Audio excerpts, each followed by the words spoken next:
Mesdames et messieurs, bonjour, bonsoir. Je suis PF pour LTLT Lakers tout le temps, la chaîne francophone des Lakers. Comment allez-vous?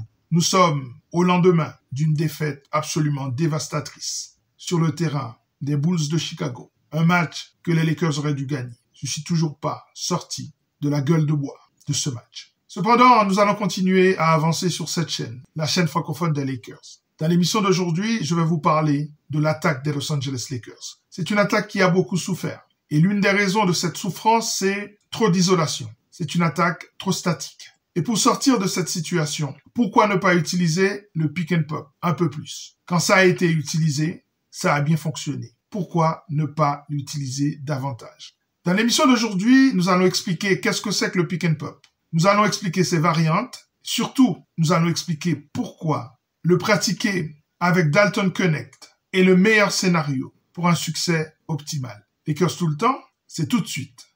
Step 1, wake up early, gonna rise with the sun. Step 2, get some good, some food in you. Step 3, think real hard about what you wanna be. Step 4, everybody just do your thing. Wake up, today's gonna be a good day. Wake up, today's gonna be a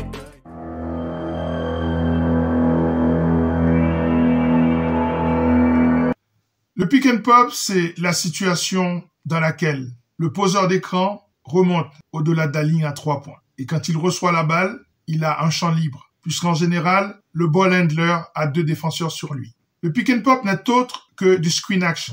Et il y a 3 versions de screen action possibles, même s'il y a des variétés au cours du temps dans ce screen action. Les principales variétés de ce screen action sont le pick and roll. Vous le connaissez. C'est quand le poseur d'écran glisse vers la raquette. La deuxième solution, c'est quand le poseur d'écran glisse dans le short roll. On en a beaucoup parlé sur cette chaîne. Et la troisième version du screen action, c'est quand le poseur d'écran s'écarte et peut shooter de loin. Donc ce sont 3 versions différentes du pick and roll du screen action. Soit pour aller dans le dunker spot, soit pour aller en mid-range, ou soit pour aller à longue distance. C'est un peu ce que les Celtics de Boston pratiquent avec Porzingis. Ou encore, on retrouve cette version également avec l'équipe de Minnesota. Ce sont des formules très dévastatrices pour n'importe quelle défense. Et dans le cadre des Lakers, vous allez voir que ça peut être très intéressant.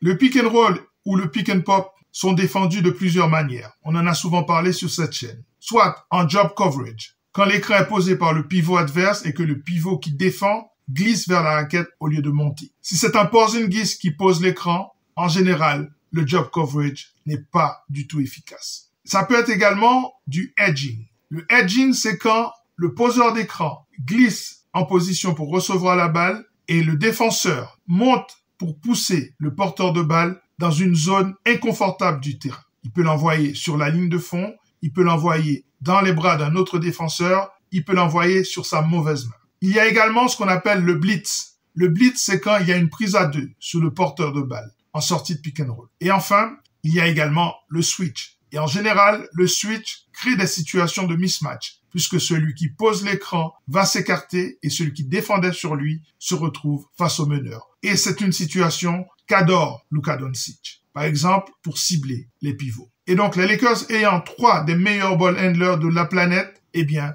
ils peuvent bien utiliser ces stratégies pour combattre ces défenses. Surtout que face à Luka Doncic, systématiquement, il y a des prises à 2. Nous allons voir pourquoi le pick and pop avec Dalton Knecht peut être une arme fatale en faveur des Los Angeles Lakers et contre les défenses de la NBA.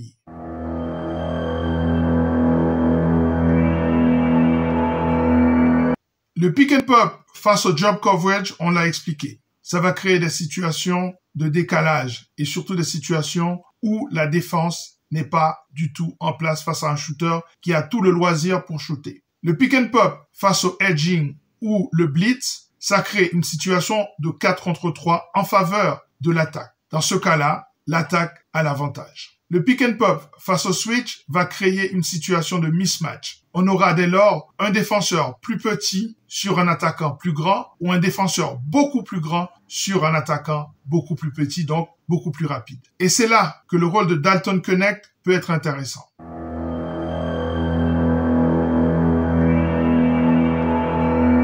On aurait pu considérer ce pick and pop avec Rui Hachimura, avec Gabe Vincent, avec Dorian Finney-Smith, avec LeBron James, avec Austin Reeves. Et la raison pour laquelle, selon moi, il est idéal avec Dalton Keunig comme partenaire de pick and pop, c'est pour 4 raisons. Premièrement, il faut que ce soit un shooter. Dalton Keunig a shooté cette saison à 2 points à 43% et à 3 points à 37%. Retenez bien ces 2 chiffres. La deuxième raison, c'est qu'il faut que ce soit quelqu'un qui a un quick release, c'est-à-dire qui peut recevoir la balle et dégainer rapidement. C'est la deuxième condition. La troisième condition, il faut qu'il soit grand, parce qu'au moment où le switch est fait, il doit profiter de son avantage de taille. En général, le 3 se retrouve face au 1 de l'équipe adverse. Et enfin, la quatrième raison, et je crois que c'est la plus importante, il faut que cette personne soit un scoreur dans les 3 niveaux du jeu, à savoir dans le dunker spot, parfois dans le trafic, en mid-range et à 3 points. Et Dalton Keunig est l'un de ceux qui ont cette capacité à scorer dans les 3 niveaux. Il y a également Austin Reeves, mais il n'a pas la taille. Il y a également Rui Hachimura, mais lui, il n'a pas la rapidité pour attaquer, pour driver. Dès lors, Dalton Keunig devient l'élément idéal. Pourquoi? Quand il place l'écran, on est dans un pick and roll 13. Le 1, c'est Luka Doncic qui est un ball handler. Et le screener, c'est le 3. Dalton Keunig. Et quand le switch est fait, Dalton se retrouve face au 1 de l'équipe adverse. Et là, il peut faire jouer son shoot rapide.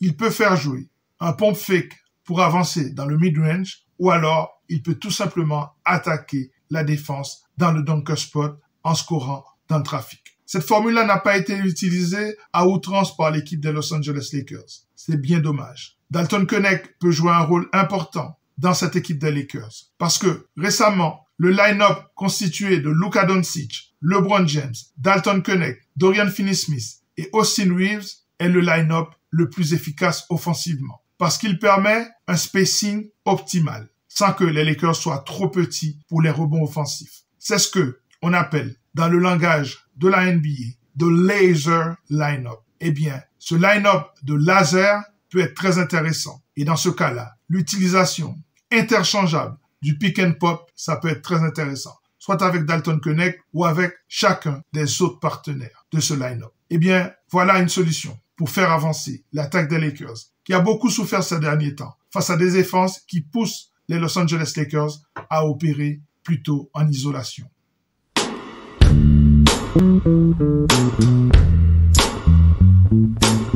Voilà, ça en est terminé pour cette émission consacrée au pick and pop, mais un pick and pop avec Dalton Keunig et peut-être dans une version avec Rui Hachimura également.